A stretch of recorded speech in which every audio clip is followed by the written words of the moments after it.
I'm Sarah Clover. This is the Agent of Change podcast, Chapter 2. And in Chapter 1, we were looking at some introductory ideas, just trying to get our minds around what Agent of Change was as a general concept. And in this chapter, Chapter 2, I wanted to go into a little bit more detail. It's not necessary, particularly for understanding Agent of Change, but it's quite interesting to understand the history of it, where the concept and the principle came from, and perhaps to try to understand why it is so fashionable at this time and why it has become such a buzzword or a buzz term for us to be using around about now.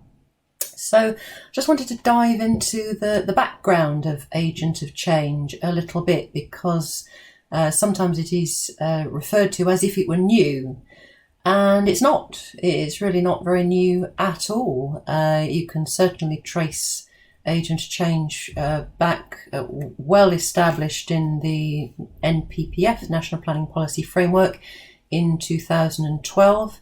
And it has been looked at in a number of ways since that point in time, right up until current time. So there was some idea that Agent of Change became law in 2018, and I touched on this in the first chapter. It's not law. Agent of Change does not have any iteration in law, in statute, in regulations or anything of that sort. It is a policy concept. And we see it perhaps most clearly enshrined in the NPPF, but in other places as well, which I'll touch on. So there was a lot of talk of it becoming law in 2018, and I will discuss that and look at why that was and what actually happened. So just to wind it back then to the NPPF in 2012, it's always been there in one form or another. So really what's happened more recently is more of a revamp. But you can go back to paragraph 123 of the 2012 NPPF as it was subsequently amended. I'll just read a little bit of it from you. I'll try and get some of these notes put up in the video so you can take a look at that. It's not difficult to find older copies of the NPPF anyway. But paragraph 123 stated that planning policies and decisions should aim to, and then it gave a series of bullet points. And the first one was, should aim to avoid noise from giving rise to significant adverse impacts on the health and quality of life as a result of new development. Well, that's the new development giving rise to noise. Mitigate and reduce to a minimum other adverse impacts on the health and quality of life arising from noise from new development, including through the use of conditions.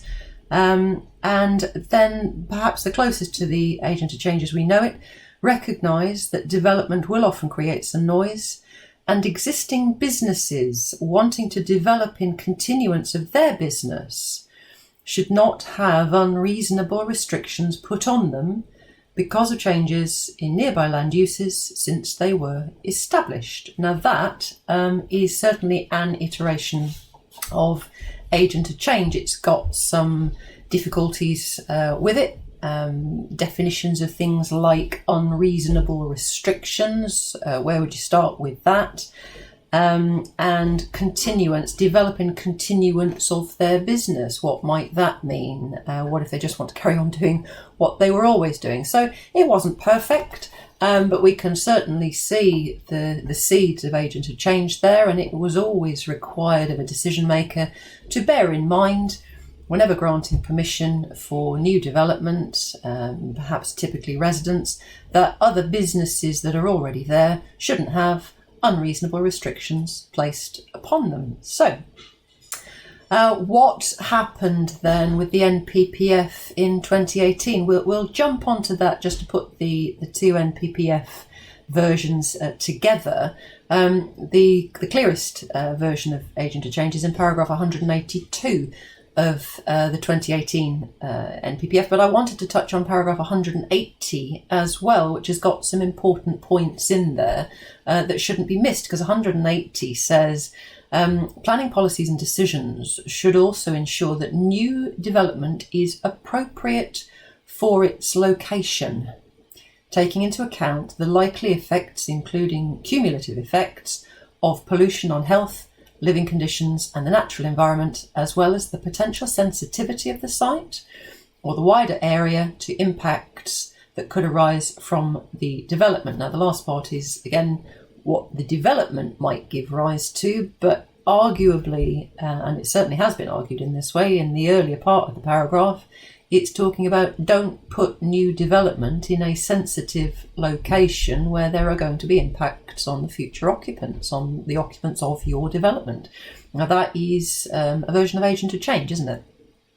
Paragraph 182, if there are any doubt about that as a desirable policy objective, clarifies, and this was the part of the NPPF that had the big fanfare, that was touted at the time by the government or promoted by the government at the time as their enshrinement of agent of change as a result of campaigning, and it was the one that got all the headlines. So paragraph 182, planning policies and decisions should ensure that new development can be integrated effectively with existing businesses and community facilities, brackets, such as places of work, pubs, music venues and sports clubs. Existing businesses and facilities should not have unreasonable restrictions placed on them as a result of development permitted after they were established, and where the operation of an existing business or community facility could have a significant adverse effect on new development, including changes of use in its vicinity, the application, brackets, or agent of change, the words are there, close brackets, should be required to provide suitable mitigation before the development has been completed. Open-ended on what suitable mitigation might mean, and that will be the subject of a future chapter as to what that could actually be.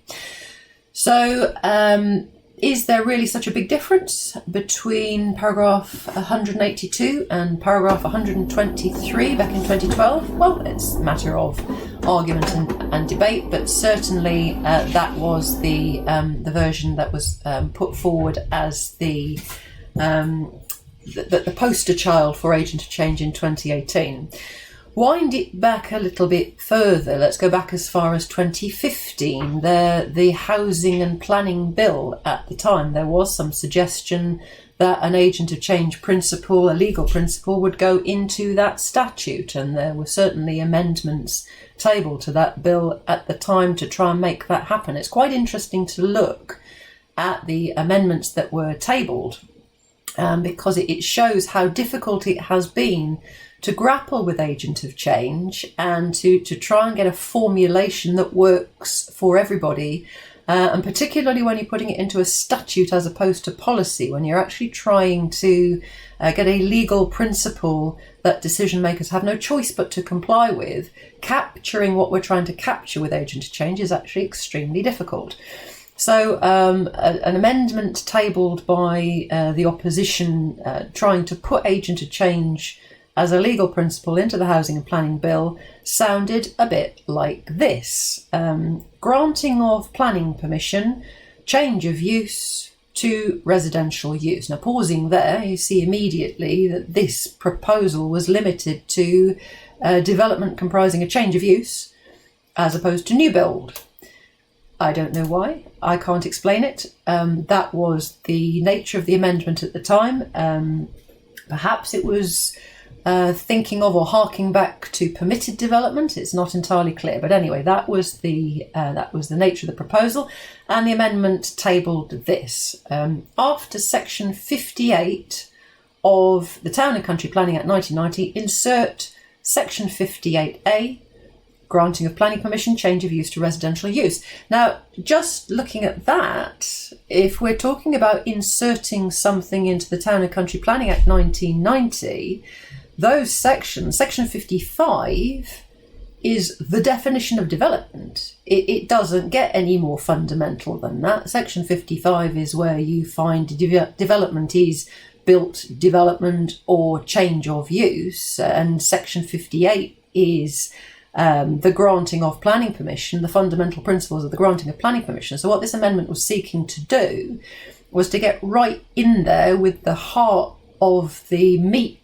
of the 1990 Act, to say, well, let's elbow to the front and say that agent of change is going to be a fundamental principle of the planning regime. Now that, to my mind, certainly was quite an ambitious proposition, but let's see where it goes. So the amendment continues.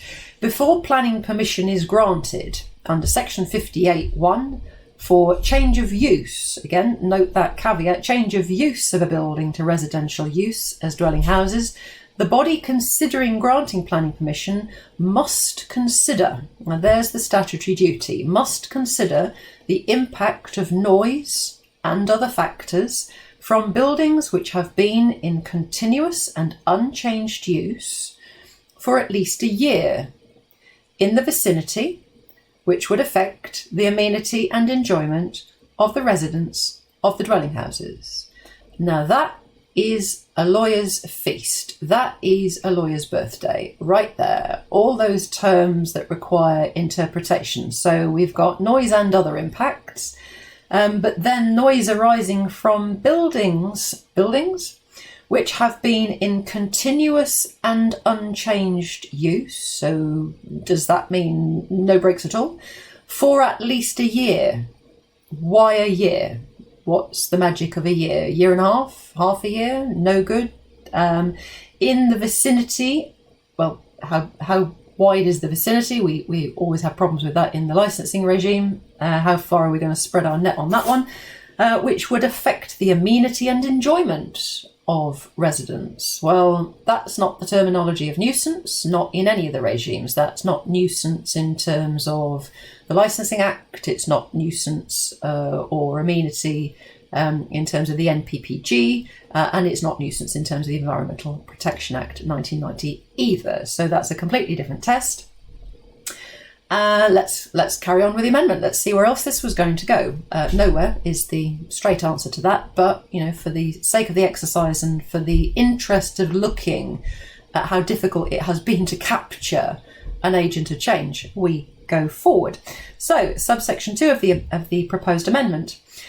Where planning permission is granted under section 58(1) for change of use of a building to residential use as a dwelling house, the permission must include conditions imposed on the person granted planning permission in respect to the building to A, eliminate noise between the hours of 10 p.m. and 6 a.m. from neighbouring buildings which have been in continuous and unchanged use for at least a year before the permission is given. 10 p.m. to 6 a.m. Typically, when we're looking at noise in a licensing context or pretty much any other context, the magic hours are taken to be 11 o'clock at night until 5 o'clock, 6 o'clock in the morning.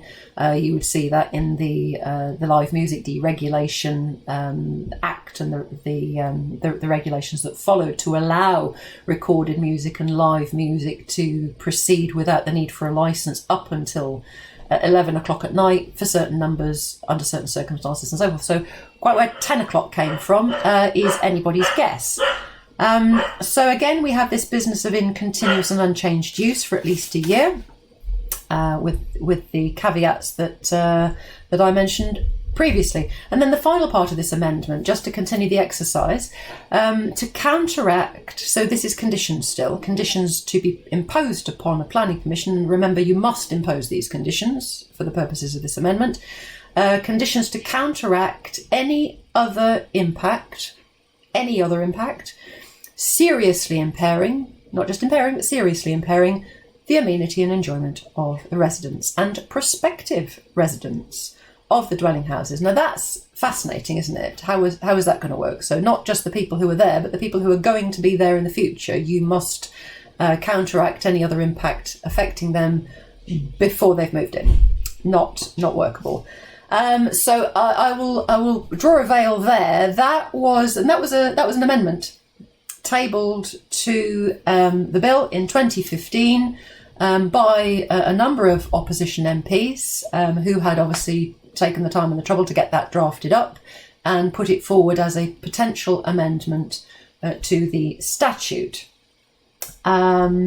Lots of issues with that, as you can see, and yet you can see behind it the attempt to capture this agent of change problem and somehow to get a statutory duty built around it. That was probably not the way. There was another draft of an amendment to the Town and Country Planning Act around about the same time. Let's look at that one for the same purpose, just to try and get our teeth into how difficult this actually is. And if you find yourself bored at any stage and really don't know what to do with yourself, do attempt to draft a statutory duty enshrining agent of change. Why not? See how you get on with it. If you should happen to come up with something brilliant, don't forget to let me know. So this other amendment draft, this was also going to go into section 58A, so same location in the Act. It was going to be a new section after the grant of planning permission. This amendment was called Granting of Planning Permission Operating Music Venues, so even more specific this time, and the draft was as such. After section 58 of the Town and Country Planning Act 1990, there is inserted the following new section. Granting of planning permission, operating music venues. 1. Granting planning permission under section 58(1) of this Act must not place unreasonable restrictions on an operating music venue in the vicinity of an area where an application for planning permission to change the use of land is made. 2. Those granting planning permission, so the decision makers, under section 58(1) of this Act must consider, there's your statutory duty, must consider the impact an application may have on sources of noise in the vicinity, so any source of noise in the vicinity, which add to the character of a locality, including, but not limited to, an operating music venue. So, any noise source would be covered by this particular draft, but the noise that they were giving rise to must be deemed to be adding to the character of a locality. An element of subjectivity, you may think, and why would it have to be adding to the character if you had a heavy industrial use, for example, that's producing something that people want or need? Does that noise add to the character of the locality? Does it make a difference whether it's been doing it for a long time? Does that become part of the character? Lots of interesting things to grapple with there. And then, of course, you want to know what operating music venue actually means, because this is a term of art within this particular amending draft. So it gives a definition. It says an operating music venue means a premise. No. Premises, always plural. I might have to do a chapter entirely on that because that's one of my pet bugbears. Premises comes from the Latin premises, always plural, never singular, never. So means premises. It would mean premises that have been granted a premises license under the Licensing Act 2003 and are primarily concerned with the provision of live music entertainment and are providing regular live music entertainment at the time an application for planning permission is made. So this key term in this draft, they're defined very, very precisely, you would think. Now, what became of those drafts and amendments? Won't surprise you to learn, absolutely nothing. April 2016, the Housing and Planning Act passed into law, did not contain a whisper or a whistle of anything to do with agent of change, and certainly nothing that reflected either of those amendments. However, the purpose of those amendments, I guess, was to reinvigorate the campaign for agent of change, which was promoted primarily, or perhaps not primarily, but very vigorously, by the Music Venue Trust and UK Music. And John Speller, the MP for Worley, was supported and sponsored to put up a private members bill, also known as the 10-minute rule bill, in 2016 to have another go at getting agent of change into the law. This time the bill would have been all about agent of change. It would have had that as its sole and only topic. And I'll come back on to that in just a moment. We'll come back to the John Speller Bill in just a moment. February 2017, let's wind it forward a little bit. The Housing White Paper, Fixing Our Broken Housing Market, overtly stated that the agent of change principle was nothing new, that it wasn't even beginning to pretend that it was new. And there were two annexes, two paragraphs that said this. It's quite interesting. I'll read it out. Annex A 140, the National Planning Policy Framework, supported by planning guidance, already incorporates elements of the agent of change principle, and this provides that the person or business responsible for the change should be responsible for managing the impact of that change in relation to noise, by being clear that existing businesses wanting to grow should not have unreasonable restrictions put on them because of changes in nearby land uses since they were established.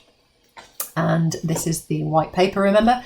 A141, we propose to amend the framework to emphasise that planning policies and decisions should take account of existing businesses and other organisations such as churches, community pubs, music venues and sports clubs when locating new development nearby and where necessary to mitigate the impact of development. This will help mitigate the risk of restrictions of possible closure of existing businesses and other organisations due to noise and other complaints from occupiers of new developments. Now that was the white paper that was published in February 2017, so a good year before the 2018 versions of the NPPF came out. November 2016, the Mayor of London had already announced that he was planning to introduce an agent of change rule into the next iteration of the London plan, and he did so. And that change was enshrined in 2018. And the agent of change policy as it appears in the London plan was a requirement on the London boroughs to ensure that planning permissions noted the agent of change principle and required applications expressly to reflect it, specifically on noise, and it was policy D12. There were versions of the agent of change principle in planning policy in Wales and also in Scotland. I'm not going to try and go into those at this point. Perhaps I'll come back to those in a future talk. But just to come back to the high-profile campaign, the UK Music and Music Venue Trust campaign, and I'll talk on that to the end of this chapter. This really hit the headlines in 2018. It got quite a lot of traction and quite a lot of publicity.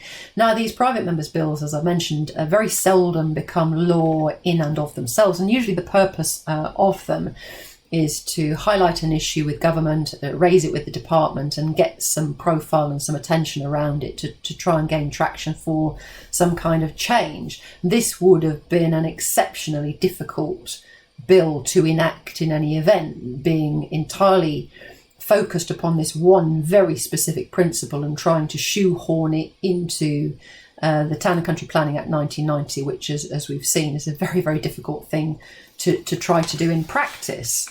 But the purpose of the bill on this occasion clearly worked because it got the attention that it was intended to achieve. There were debates. Sajid Javid at that time was the housing minister with MHCLG and engaged quite vigorously with the campaign and with John Speller. And out of that came the amendments to the 2018 NPPF. Now, query what might have happened anyway, aside from the campaign, given the prior indications that I have just referred to and just read out, whether there would have been amendments to it in any event. But that is how it all transpired. Now, there was much misreporting at the time of the changes to the NPPF, quite a lot of reporting that agent of change had become law or had been passed as law or had gone into law or something along those lines. And of course, as I've mentioned a few times now, nothing of the sort. It was and always has been policy. The problem with policy, of course, in the NPPF or anywhere else, is that it goes into the planning balance, doesn't it, as part of a planning judgment. It's not mandatory in the strictest sense for the decision maker to take account of one particular policy. Of course, it's mandatory for decision makers to take account of the NPPF. They're not allowed to disregard it, but by very definition, policies pull in different directions. They get weight, they are pebbles that go into the scales and they are weighed accordingly, and sometimes other policies will outweigh the particular one, perhaps agent of change in this instance, that you would want to be emphasised. And that can particularly happen where there is a housing land supply shortage, where there is no 5-year supply, where the imperative to boost housing supply takes precedence over many other things and would potentially do so over agent of change as well. So that's the weakness of policy as the fortress of agent of change. It's really not that strong a stronghold after all. So that is a basic canter through the history of agent of change, through its trajectory so far. There has been more campaigning since 2018, and of course now we are at the stage where we are looking at wholesale planning reform on a grand level, which provides another opportunity to look at these issues again, which makes this podcast relatively timely. Now, in the next chapter of the podcast, we're going to be looking at the examination of agent of change in the House of Lords, because this is a key part of the history, the trajectory of agent of change, when it was examined by the House of Lords Select Committee doing the 10-year review of the Licensing Act 2003. And although you would have expected, and the clue was in the title, that the Select Committee was looking at the Licensing Act 2003, somehow, and perhaps not surprisingly when we start to look into it, planning came very firmly to the fore and was put on the table for consideration, and agent of change also as part of that. And this all happened in 2016 to 2017, and that committee made some striking recommendations and propelled agent of change a little bit higher up the list of priorities in various government departments. So we will look at that in the next chapter, but that's enough for chapter 2. Thank you for listening. I'm Sarah Clover. I'm from King's Chambers, and this is the Agent of Change podcast.